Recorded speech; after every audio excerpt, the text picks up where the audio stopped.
Okay, so it's minus 15 with the wind chill today, so we're probably all thinking about going someplace else for a little while. Well, what's on your travel bucket list? I'm going to talk a little bit about that right now. Corinne Taylor joins us from Bucket List Travel Adventures. Good to have you back again. Hello there. Happy New Year. Happy New Year to you, too. I like the list that you've provided for us of the possible bucket list travel ideas. I think I can probably rule off shark diving for me. I know. But there's some great ideas on this. Well, it's funny. When I originally started the company, I thought, I need to make some lists to give people some ideas. And you would be amazed at what people pick. And it's not what you would expect of the people. Like I was mentioning, we've talked about the shark diving, and that's actually on a friend of mine's list who hates swimming, doesn't even like the water, thought she was going to take a scuba diving course so she could shark dive, didn't even make it through the first 3 hours, and that is on her list. So it's funny what people just have this desire to do. If I'm going to go in the water, it has to be with sharks. I might as well swim with some sharks if I must, you know, yeah, and it's quite funny. But I'm looking at some of these and thinking, okay, for a lot of us, we could probably check off several of these. Yeah. But it's looking for the unusual. There are times where, yeah, you want that vacation where you can go down, you're going to sit on the beach and do that. There are other times we kind of forget about all the other things that you can do. Exactly. I find more families even are looking for an experience. They want a whole experience that they can do with the whole family, and not just sitting on the beach. They want something that the children even can bring back and use in the future, and share with their classmates. I'm a guide leader, and one of my guides just went to South Africa, and she's 10. She came back and did a whole PowerPoint for the whole group, and she could tell them the names of every animal. And they went to an elephant orphanage. They took care of the elephants. She was telling us how you knew if the elephants were right-handed or left-handed. I mean, that's something that's going to stick with her forever, and she learned more than she probably would have in a classroom for the day. So it's amazing, even when you get the kids out and into these environments, what they learn, what they remember. And it's funny, it's the things that you wouldn't think they would enjoy that they come back and tell you about, and you're like, oh, you really like that? You're really surprised at some of the things that they mention. But sometimes they don't even know what they're going to enjoy until they get out there and experience it. And I'm the same, you don't know what you're going to like, and you don't know what you're going to experience. We're seeing some of the bucket list adventures that you've had. And these are some of the more popular ones that you hear. African safari is a big one. So many people I've had come up to me and say, oh, I want a safari in Africa.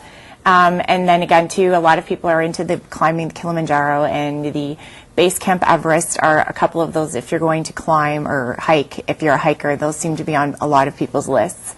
And now we've been finding there's a lot of people that want to go somewhere and volunteer. I've been at several trade shows recently, and I sort of mention the volunteering, and people go, oh, I've always wanted to do that. That's on my list.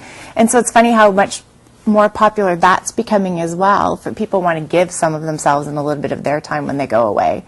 So it's quite interesting. For you then, when you're putting together, because often it's an experience, I don't even want to really call it a trip or a vacation, it's an experience that you're putting together with people.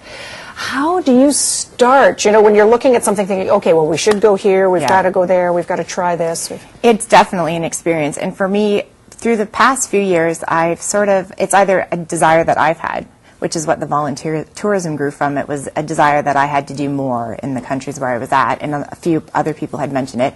Some of the other destinations, when we did the Inca Trail, I had a bunch of people that finished the Inca Trail and said, we want to go do Kilimanjaro.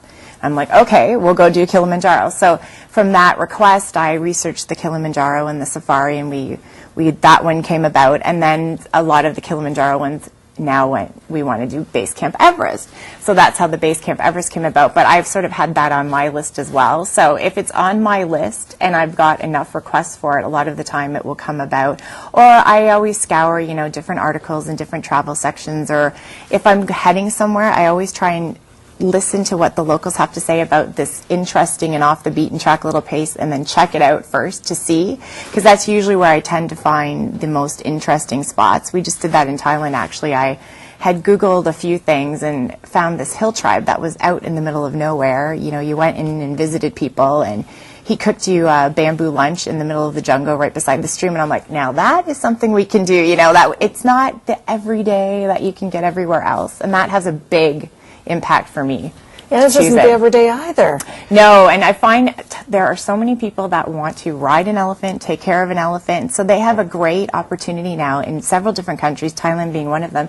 You can take care of an elephant for 1 or 2 days, and you actually get to be its keeper, clean it, feed it, go for a walk with That's it. so cool. So it's amazing what you can do. And even on the bucket list, I noticed everything it doesn't always have to be exotic and far Exactly. away, because I know one of the things, I think it's on here, run Yep. a marathon. Yep. That's something that you've done. I have, and we've got a ton of people asking for that, so we offer running groups as well. And it's also simple. I mean, there's a lot of people that haven't seen somewhere even in Canada.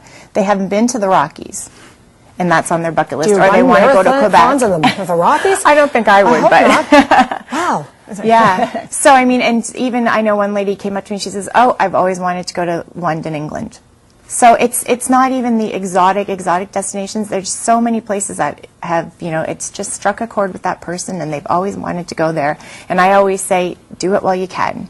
You never know. So, and I guess that was the theme of the movie too, when Morgan Freeman and Jack Nicholson ended up, it was almost too late, so they quickly decided to finish off the bucket list. But there was, you know, sort of a good little motto in there that it's never too early to start and it's never too late to start. So, And to get started from somebody who knows a lot of the destinations, Bucket List Travel Adventure is where you want to check it out and go to the website, find out about the trips that are coming Yes. up, and you can even put something together for them absolutely. and find out more. Yeah, we can do private destinations for anybody, anywhere they would like. Yeah. Perfect. All right, there you go for 2012.